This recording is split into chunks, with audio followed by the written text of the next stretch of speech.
नमस्ते प्यारे साथियों, आपका एक बार फिर से स्वागत है।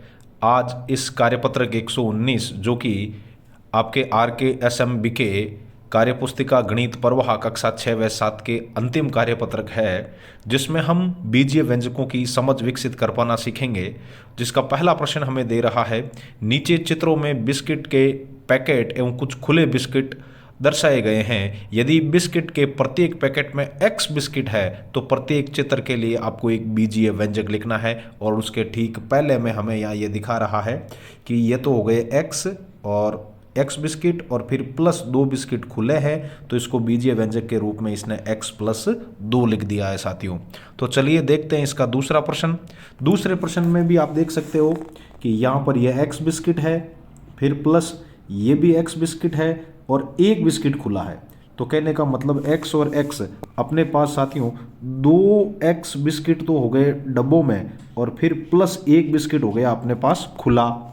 ठीक इसी प्रकार से देखिए आप तीसरे में x बिस्किट तो इस डब्बे में आ गए, फिर प्लस ये आपके 1 2 3 और 4 बिस्किट खुले हैं। मतलब हम यहाँ लिख सकते हैं कि x बिस्किट तो मेरे पास उस डिब्बे में है और फिर प्लस 4 बिस्किट खुले हैं।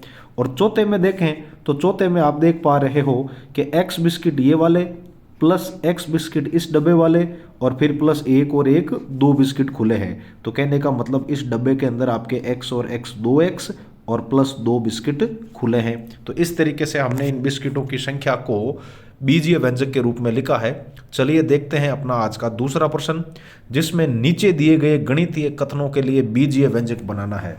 जिसमें जो पहला है वो बोल रहा है साथियों, कोई संख्या है a और उससे आपको 3 अधिक दिखाना है। उससे आपको 3 अधिक दिखाना है साथियों। तो 3 अधिक दिखाना है तो a में 3 जोड़ दो। दूसरे में बोल रहा है कोई संख्या है आपके y, उस y से जो हमें जो संख्या लानी है वो 5 कम है, तो y में से 5 घटा के लिख देंगे। तीसरे में हमें बोल रहा है कोई संख्या है p और उसका 3 गुना है, तो चलो p को 3 से गुणा करवा देंगे। चौथे में हमें बोल रहा है कि कोई संख्या है अपने पास 8, इस 8 से z कम है, 8 से z कम है, तो मतलब 8 में से हमें z घटाना है। और पांचवें में बोल रहा है कि जो संख्या है x उसके आधे से, ये कर दिया हमने x का आधा और उससे 3 अधिक है, तो x का आधा करके और उसमें 3 जोड़ दो। छठा इसका बोल रहा है कोई संख्या है अपने पास y, उसका करो 3/4, मतलब उसको 3/4 से गुणा करो। तो ये तो हो गई संख्या y की 3/4, उससे 5 कम है साथियों, तो फिर उसमें से 5 घटा दो। तो इस तरीके से हम गणितीय कथनों को पढ़ करके और बीजीय व्यंजक बना सकते हैं। अगला जो कि इसका तीसरा और आखिरी प्रश्न है, उसमें हमें बीजीय व्यंजक तो दिए हुए हैं लेकिन उनके लिए कथन लिखना है। तो इसका जो खे है, खे में कथन है, खे t-2 के लिए मैं कथन कुछ इस प्रकार से लिख सकता हूं कि संख्या t से 2 घटाया हुआ है, तो आप लिख सकते हो 2 कम। ठीक है। और इस कथन में चाहे तो कुछ रोचक भी बना सकते हो, जैसे आप यहां लिख सकते हो राम के पास t रुपए है, t रुपए है, एवं सीता के पास राम जी से 2 रुपए कम है, 2 रुपए कम है, तो सीता जी के पास रुपए होंगे। तो कितने होंगे बेटा? t-2 हो गए। चलिए देखते हैं हम गे में आप लिख सकते हो कि किसी संख्या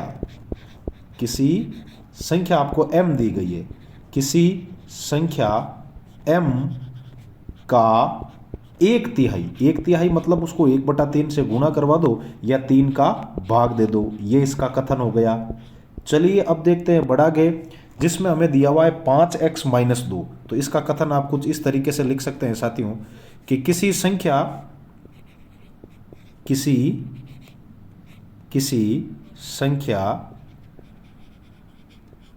x के 5 गुने, x को 5 से गुणा करवाया हुआ है, तो x के 5 गुने से 2 घटाया हुआ है तो आप लिख लो 2 कम, बस ये इसका कथन हो गया।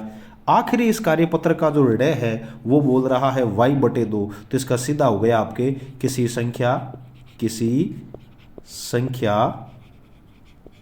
y का आधा, किसी संख्या y का आधा करने के लिए उसमें 2 का भाग दिया गया है। तो उम्मीद है आपको ये कार्यपत्रक समझ में आया होगा। फिर मिलते हैं, तब तक के लिए धन्यवाद। राम राम साथियों।